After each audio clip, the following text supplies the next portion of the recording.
Welcome to Bistory Media. More than half a century ago, precisely in the early hours of January 15, 1966, Major Emmanuel Ifeajuna, Major Chukwuma Kaduna Nzioku, Major Chris Anuforo, Major Adewale Ademoyega, Major Timothy Nwatuegu, Major Humphrey Chukwuka, Captain Emmanuel Nwabosi, Captain Ben Bullier, Captain Donatus Okafor, Second Lieutenant G. Owefuru, and a handful of other junior army officers of the Nigerian Army, who happened to be predominantly from the eastern region, effected a violent rebellion and bloody mutiny. Since then, there have been about 11 military coups in Nigeria. 5 were successful, 3 were not successful but resulted in the serious loss of lives, while about 3 of the coups were allegedly planned but never actually materialized on the ground. In one of these cases, the government of General Ibrahim Badamasi Babangida actually executed Mamman Vasa and others who were alleged to have planned the overthrow of his governments. In this video, we will explain how it all began on January 15, 1966, when junior officers of the Nigerian Army took arms against the state in what many considered as the genesis of all evil done by the military. If you are new here, consider subscribing to this channel and book the like button on this video. Thank you. By the time a desperate group of junior officers launched the first coup attempt in January 1966, the officers were still politically inexperienced and had yet to master the art of coup planning and execution. By the time they stopped shooting, no less than 22 prominent leaders, politicians and senior army officers, including Sir Tafawa Balewa, the Prime Minister, Sir Ahmadu Bello, the Premier of the Northern Region, and his wife, Hafsat, Chief S.L. Akintola, the Premier of the Western Region, Chief Festus Okotiebo, the Minister of Finance, Brigadier Samuel Ademulegun, Commander of the 1st Brigade Kaduna, and his wife Latifat, Brigadier Zakaria Mai Malari, Commander of the 2nd Brigade, Lagos, Lieutenant Colonel James Yakubu Pam, the Adjutant of the Nigerian Army, Colonel Ralph Shodeinde, Head of the Nigerian Military Training College, Lieutenant Colonel Abogulagema, Commander of the 4th Battalion Ibadan, Colonel Ko Muhammad, Chief of Staff Army, Lieutenant Colonel Onegwe, Quartermaster General, and others were murdered. However, the inexperience of the plotters will explain why they were unable to seize state power. Instead, Major General Johnson Thomas Aguiyi-Ironsi, the Commander-in-Chief of the Army, became Nigeria's first military ruler. The use of soldiers to quell unrest, such as the riot among the chief people of the lower northern region, calls for the military to supervise the 1964 elections, were among the remote cause of the coup. Just like today, politicians were all condemned by Nigerians. Many Northerners, therefore, saw the January 1966 coup as being targeted at the North and an attempt by the Igbo people of the East to dominate the Federation. 6 months later, a successful counter-coup led by Northern soldiers demonstrated the extent to which soldiers had become politicians in uniform. The 1966 Nigerian counter-coup, also known as the July Remarch, was the second of several military coups in Nigeria. It was organized by Lieutenant Colonel Muritala Mohammed and a number of northern military officers. You can find exclusive coverage of that coup in the link displayed here and in my description.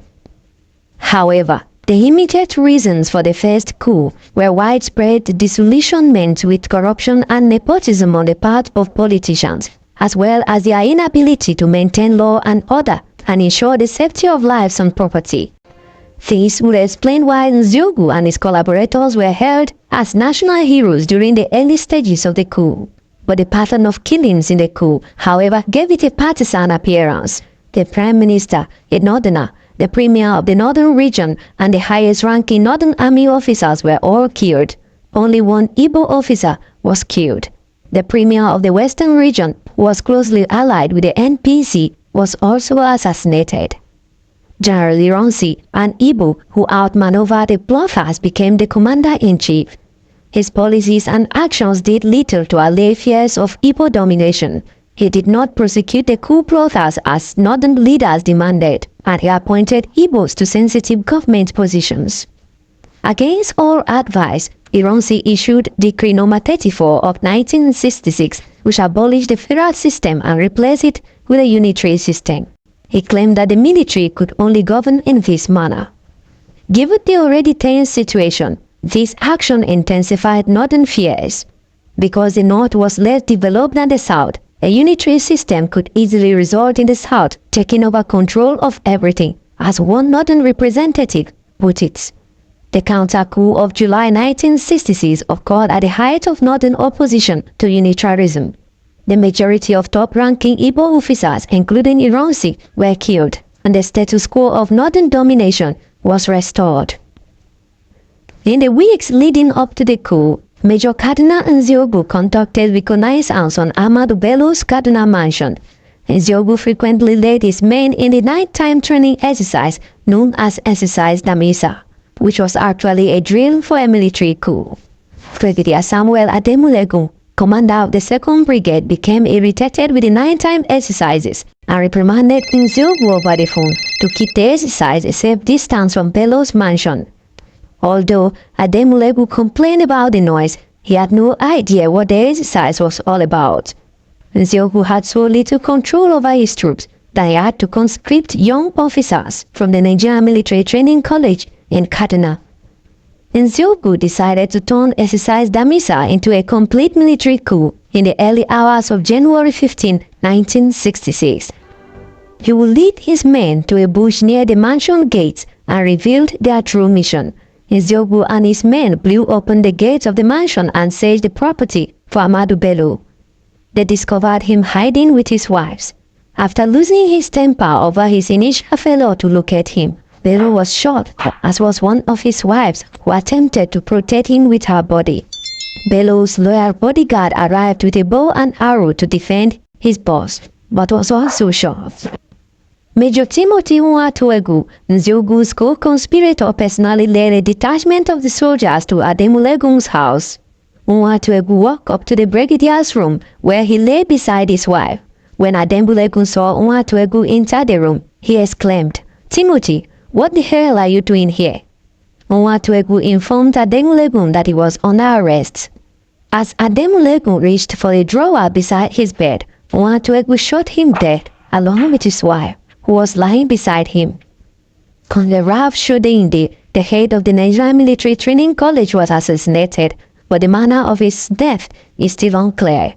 According to his wife, though, he was shot by several soldiers, including Major Nziogu and Major Nwatuegu. Other accounts claim that a grenade was thrown at him. It is unclear, however, whether Nziogu was involved in Shodinde's death because he was presumably preoccupied at the time with killing Ahmadu Bello. According to most accounts, Nwatuegu is responsible for the death of Shodinde. The same Nwatuegu who shot both Shodinde and Ademulegun, as well as his wife, kidnapped but did not harm Northern Region Governor Kashim Ibrahim. When he was released, Ibrahim stated that the men who kidnapped him treated him with utmost respect. Hassan Katsina, commander of the 2nd Raid Squadron in Kaduna, was unarmed during the coup as well. Katsina ran into Nziogu shortly before the coup began. It is thought that the two men's conversation saved Katsina's life because Nziogu's familiarity with Katsina's family led him to exclude Katsina from the coup out of empathy. When the two men met again shortly after the coup, Nziogu directly asked him, "Are you with us or against us?" When Katsina noticed Nziogu was holding a gun, he wisely replied, "You know, I am with you." Major Emmanuel Ifiajuna and some lieutenants from the 2nd Brigade headquarters arrived at Prime Minister Abubakar Tafawa Balewa's residence at around 2 a.m. They overpowered but did not kill the police officer stationed nearby. Ifiajuna then kicked down the Prime Minister's bedroom door before dragging him out at gunpoint.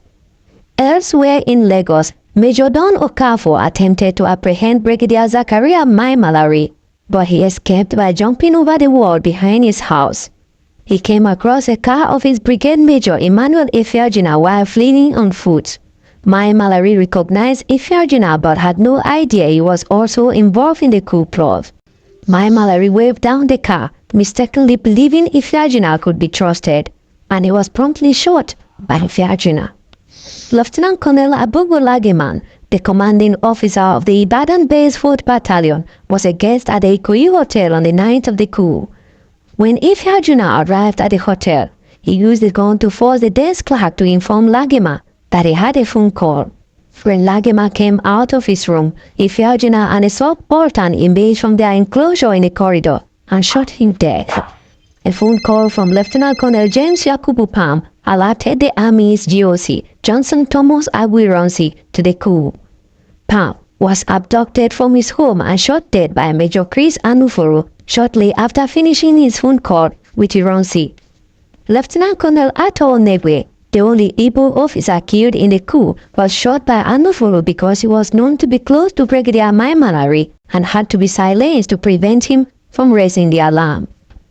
Balewa, Colonel Kaur Muhammad, and Minister of Finance Festus Okotiebo were kidnapped and later murdered. Elsewhere in Ibadan, the Western Region Premier Chief Samuel Ladoke Akintola had been warned that soldiers were on their way to arrest him. Akintola had rumored of a coup and traveled to Kaduna to warn Northern Region Premier Ahmadu Bello. He returned to Ibadan and armed himself with a rifle after failing to elicit any urgency in Bello. The Provost first arrested his deputy, Chief Remi Fani Kayode. Kayude's wife informed Akintola of his arrest after it happened. A detachment of soldiers led by Captain Emmanuel Umoboshi arrived at Akintola's house shortly after. When Akintola saw the soldiers, he opened fire, injuring several of them, including Captain Umoboshi. After fighting for his life and engaging the soldiers in a gunfight, Akintola was shot dead by Umoboshi's men. The aftermath caused by the murder of other officers alerted Ironsi to the coup, and he was able to rally troops who assisted him in putting down the coup. On his way to start crushing the coup, Ironsi came across a checkpoint manned by junior officers involved in the coup. Ironsi simply stepped out of his vehicle and yelled, "Get out of my way!" They promptly obeyed, and Ironsi continued his journey. When it became clear that the coup would fail, Nziobu handed over Northern Region control to Ironsi's appointed designee, Hassan Katsina, before being escorted to Lagos by Lieutenant Colonel Conrad Nwowo, where he surrendered to Ironsi. Except for Ifeajuna, who had fled to Ghana, the coup leaders were arrested. The surviving members of the federal cabinet handed over power to Ironsi, who suspended several provisions of the constitution, banned all political parties, and established a new military government with a Supreme Military Council. With Ironsi at the helm of affairs and the growing fears of Igbo domination, Northerners began to plan for the next line of action. Their fears became more pronounced when Ironsi issued a Unification Decree No. 34 of May 1966 and would lead to the counter-coup of July 29, 1966, also known as the July Remarch. Click this video here for details on how Aguironsi was killed in the Northern counter-coup, or here for our entire coup playlist. Don't forget to book the like button on this video and subscribe to our channel if you have not done so already. Thank you very much for watching, and I will see you in the next video. Peace. Want to watch more videos like this? Subscribe to Bistory Media and press the bell icon next to it.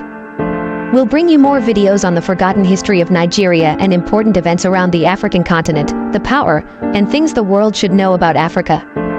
Thanks for watching, and until my next video, please stay tuned and cheers.